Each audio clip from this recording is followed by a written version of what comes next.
Well, our next guest was an FTX investor who tried to withdraw his money, but to no avail, and now has lost over $2 million since the collapse of FTX. Evan Luthra joins me now. Evan, good to see you. I know you put the best face on things. I appreciate your attitude. But when you hear about the inexperience of the people that were in charge of your money, did it make you wonder whether you'd done enough due diligence before relying on these people? I think there is definitely the fact they were young people, but you can't hit on people for being young, right? End of the day, I'm not hitting for them being young. I'm hitting for them on having no experience, according to the experts who've looked into their background. Some of the biggest companies today were built by young people, like Facebook, Meta. Even other examples in the market, Snapchat. They're not doing as well. Zoom. They're all built by young people. Yes. They've all built billion-dollar entities. What happened here was an individual who intended to defraud from the beginning. Sam Bankman-Fried wanted to defraud the users, wanted to defraud the industry. Everything he did points to that. So yes, if he knew, and he was really good at it. I mean, he's what you call a really good con man because he got everybody's confidence. But Evan, they were not only working together, they were living together. I mean, this was a group of people that were in it together, were inexperienced together. I have nothing against young people. Some of the best geniuses in history have been young people, but they had no experience. Very experienced con man, very bad businessman, but very experienced con man. I mean, this is a fraud. What has happened? He has lied at every point about what he has been doing. There's not an overnight failure. There's not a business didn't work out. This was them defrauding people.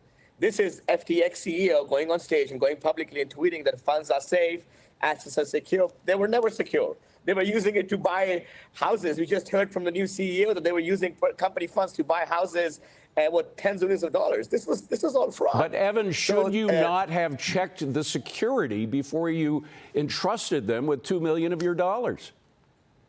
From what I knew, I believe that, like you said, he was donating $40 million to the Democrats.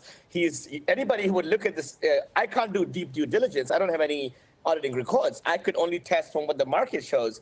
The market made you believe that it's a company you can trust. I mean, they have the best puff pieces written about them from all the biggest media, saying that he's the next Warren Buffett, for example, right?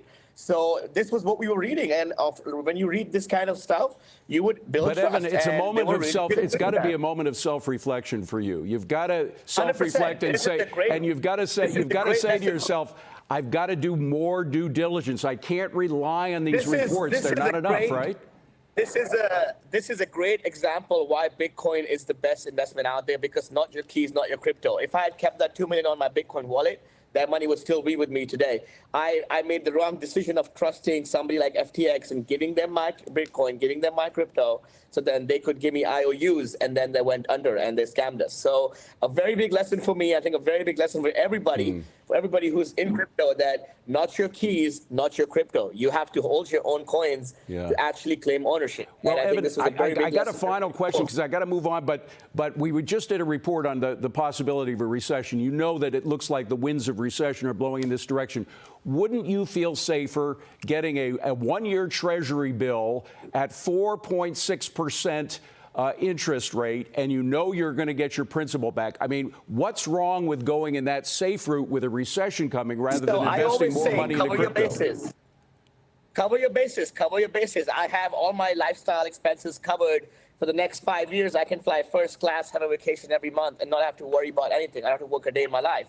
After that, all the new cash flow that I come, I believe in Bitcoin. That's why I'm buying Bitcoin. I believe it is a better investment than holding Treasury bills. I always say diversify. I have real estate. I have a lot of holdings. But if you ask me what is the most I'm bullish on, it is Bitcoin. And FTX is a big lesson why Bitcoin fundamentally is the best form of money out there. So I am holding that. But yes, after my bases are covered, I'm not selling my house and going and buying Bitcoin. So I don't recommend anybody do that. I recommend have a couple of years, because the recession can go for 2 years. It's not going to fix overnight. These are changes that are going to take a long time. We have to go, Evan, but I got to tell you, you mentioned the key word there, diversification, and that is so important. I would just recommend putting a little money in treasuries anyway, just to secure your mind for a little bit after what you've been through. Best of luck in getting some of that money back.